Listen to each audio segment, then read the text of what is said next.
Have you been let down lately? Maybe by someone who promised they were going to change but never do? So much so you think, why did I trust them? Why? Well, if so, I can't help you because I have the same problem, and her name is AT&T Stock.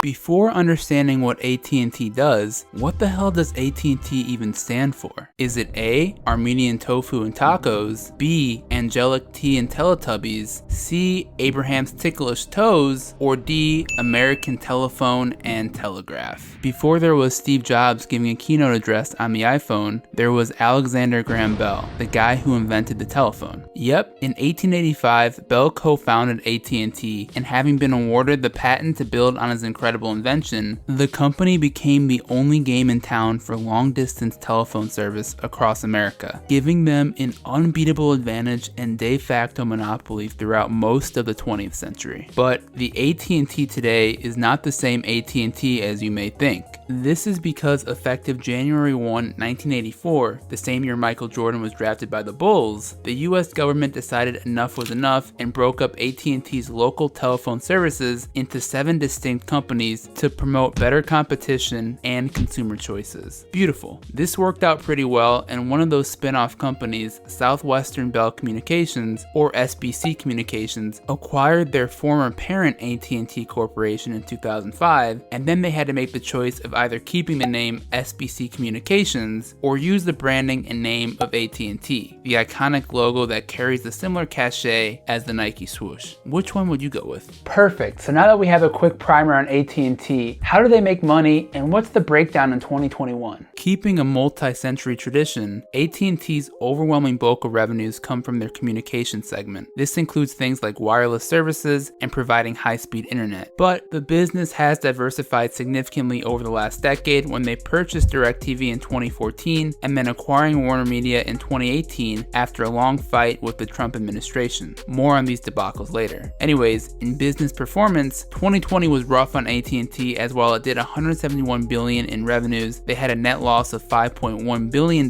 compared to revenues of $181 billion and a positive $13.9 billion net income in 2019. To be fair, the dramatic difference in profit is a bit deceiving as you can see there was an increase of $18 billion in asset impairments, not related to the core business that wildly impacted the bottom line, but since this is largely a one-time charge, let's ignore that $18 billion write-off for now to get a better apples-to-apples comparison. We're really looking at about a 7 to 8% decline from 2019 in operating incomes as a result of the pandemic. Not terrible, all things considered. And then when we look at the cash flow statement, you can still see 2020's operating cash flow is a robust $43.1 billion with a free cash flow of $27.5 billion.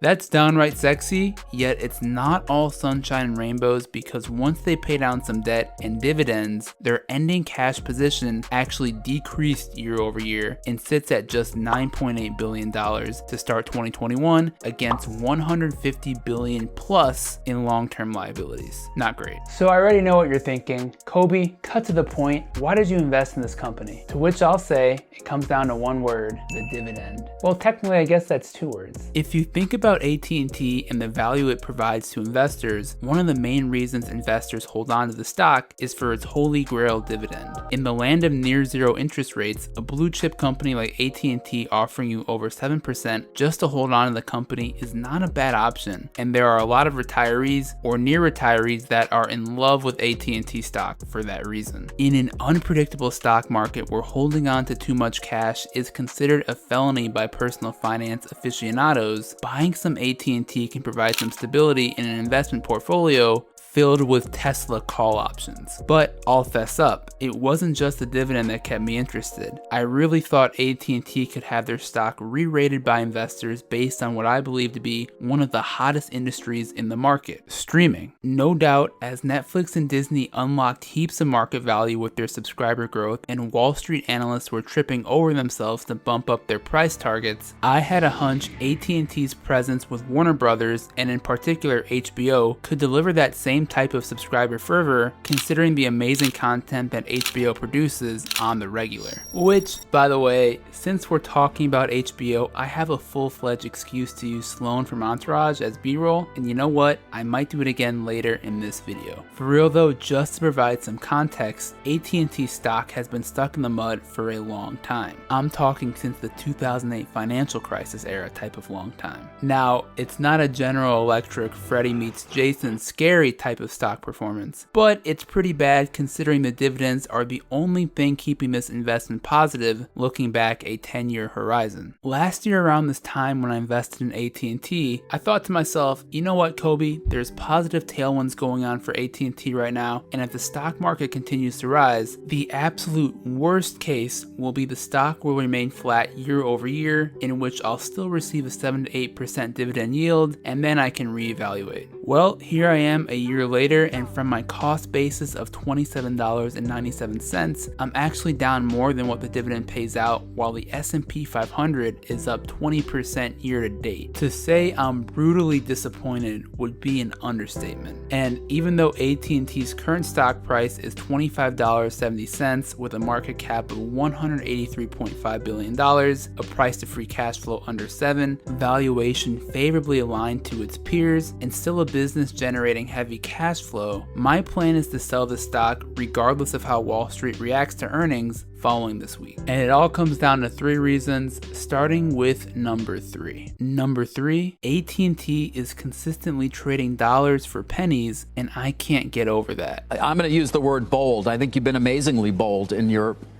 10 months or so, but it doesn't always mean being bold is being right. Why reverse course now? Alright, let's address the elephant in the room yet to be mentioned. For those who aren't privy to the latest on AT&T's business dealings, it was shockingly announced back in May the company would be spinning off WarnerMedia from AT&T and merge the entity with Discovery just 3 years after acquiring WarnerMedia in an $84 billion deal. The reason CEO John Stankey gave was to focus on their core business of connectivity, and they also plan to cut the dividend to a level that matches the smaller company's size. Guys, we can't sugarcoat this. This marks the second time in less than a few months that AT&T officially reversed course on major bets that were supposed to dictate the future of their business. While we all knew they'd be forced to sell DirecTV at a fraction of what they paid for in 2014, the remarkably sudden pivot by AT&T to willingly give up control of WarnerMedia with coveted assets like HBO and CNN for $45 billion was a bit surprising to say the least. Why fight like hell with President Trump's Justice Department to get the deal done if you're just gonna say never mind a few short years later? Now, I'm not the type of investor to immediately rage sell out of my positions off dramatic news. However, I definitely wasn't happy with the decision. But similar to the parent who catches his kid at 2 a.m. doing something bad, my mindset regarding AT&T as a shareholder was kind of like, we'll discuss this in the morning. Only difference is the morning for me meant a few months where I can gather my thoughts and also listen to more news on what a potential Warner Bros. Discovery merger would look like, as initial reports signaled AT&T shareholders would receive 71% of the new company. Yet, reflecting more on the hastiness of the move and the fact there hasn't been much more guidance given since May, even the dreamy fantasy of a streaming platform offering both 90 Day Fiancé and Game of Thrones cannot entice me to hold on to AT&T much longer because of other remaining red flags. Number 2, focusing on their core business that they're now getting their ass kicked in. So here's the glaring problem with AT&T's recent moves and the reason I have trouble trusting management at the moment. You spend most of last decade building a company that focused on being more dynamic, where connectivity and 5G was just a part of the overall story. You spend hundreds of billions of dollars on other initiatives, raise a boatload of debt to finance these projects, and now you sell these assets at a lower cost just to get back to step 1 of focusing exclusively on connectivity, losing valuable time and financial resources in the process. Well, guess what? It's not like competitors in 5G are graciously waiting to let you make up your mind on what company you want to be, and T-Mobile's merger with Sprint has given them a sizable lead in the race to 5G coverage in the USA. According to PCMag's annual fastest mobile network test released last August, out of 30 major metro US areas and 6 rural regions comparing 5G coverage, T-Mobile is now the king of the castle in 24 of these areas, while AT&T takes home 8 and Verizon 2. And although AT&T had a pretty good second quarter with respect to their communication segment, adding the most postpaid subscribers in 10 years, they are going to have to continue to exert a lot of financial effort to keep up with both Verizon and T-Mobile in this connectivity battle royale. Of course, I don't see this as a zero-sum game per se, but now that the juicy dividend is going to be cut and the Warner Brothers jewel is out of the picture, I'm just finding a real hard reason to invest in AT&T or these other two communication businesses. Which leads me to reason number one. Number one, cutting the dividend and constant reorganization shows a company under serious financial pressure. At the end of the day, the AT&T CEO can try and argue the Warner Brothers Discovery merger will unlock shareholder value all he wants, and while he could totally be right about that, the truth is this decision had just as much to do with AT&T's worsening financial health as it did anything else. Simply put, they are running out of cash to pay for all of these projects, and I believe their hand was forced to give up control of Warner Brothers faster than they should have. If you look at the subscriber numbers for HBOMax and the year-over-year growth, it remains an extremely exciting story, and even if Wall Street didn't embrace it in AT&T's share price right away, I firmly believe a less leveraged company would not spin off such a unique and valuable commodity so quickly in exchange for a one-time cash inflow that will help pay off some of its debt load. How can you give up Sloan? Are you crazy? All jokes aside, let's take a quick look at their balance sheet and cash flow statement again to show you what I'm talking about. Balance sheet as of June 30th, 2021, $11.8 billion in cash, $155.7 billion in long-term debt. You don't exactly need a PhD in finance to know that is terrible. And it's not like the rest of their assets can really help foot the bill. Look at how many intangible assets make up a bulk of their total assets. $134 billion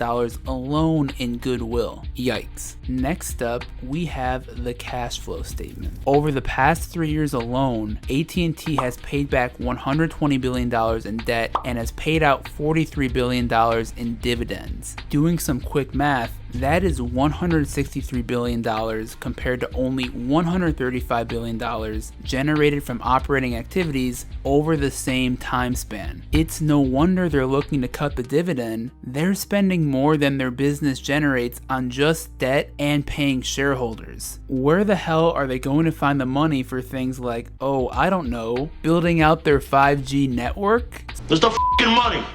So guys, honestly, I just get a headache thinking about all the different debt from this deal or the complexities of that deal and the exhausting financial maneuvering AT&T is going to have to worry about while trying to grow their business. Despite their incredibly high cash flow, this business is not at a healthy point, and I wonder how many more business lines might have to suffer. Here's my answer. I don't care. I love it.